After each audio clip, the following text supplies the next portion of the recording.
DC's murder rate is up 30% from last year, and it's on pace to be at an all-time high for the district in the last 2 decades. One council member thinks she has a solution to curb the violence, but some of our neighbors think it will come at the cost of our constitutional rights. Tonight, our chief investigative reporter Eric Flack goes one-on-one with Councilmember Brooke Pinto. He's asking if her plan goes too far.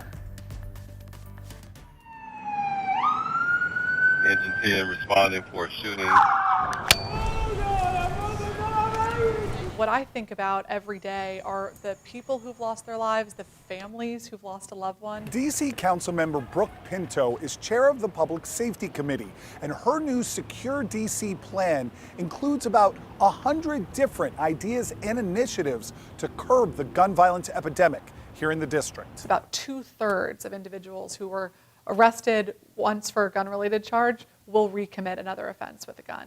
And so this is a population that we have to take really seriously in thinking about our tools. And it's one tool in Pinto's proposal that's causing an uproar. She wants to give DC police the right to stop and search somebody without a search warrant or probable cause if that person is outside of their home and on probation, parole, or supervised release for a gun crime. The same would be true for somebody awaiting trial for a violent crime. But how would police even know who to search?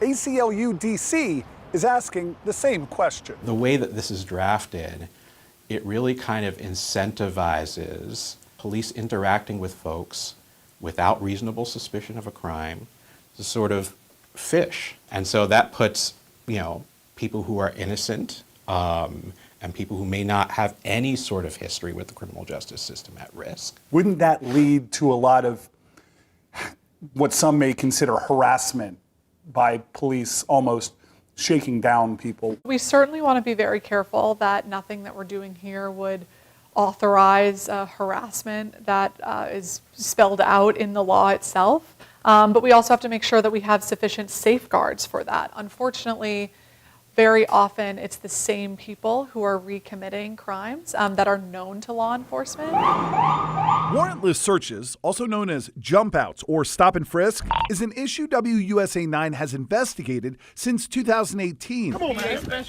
This MPD officer was fired for improper and invasive searches like this one because it violated MPD's training and general orders. Joseph Caleb and Lynn Burnaby are both DC attorneys who work in the civil rights space.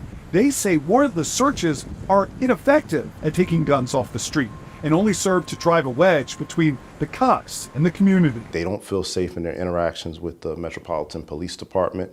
They feel that at any moment they can be stopped, they can be frisked, they can be harassed, they can be searched, and even arrested for no apparent reason. So they're not going to cooperate with the police if they know they're being treated in a discriminatory manner. DC police wouldn't tell us if it supported warrantless searches, saying only, "We look forward to working with Councilmember Pinto on our shared goal of a safe DC."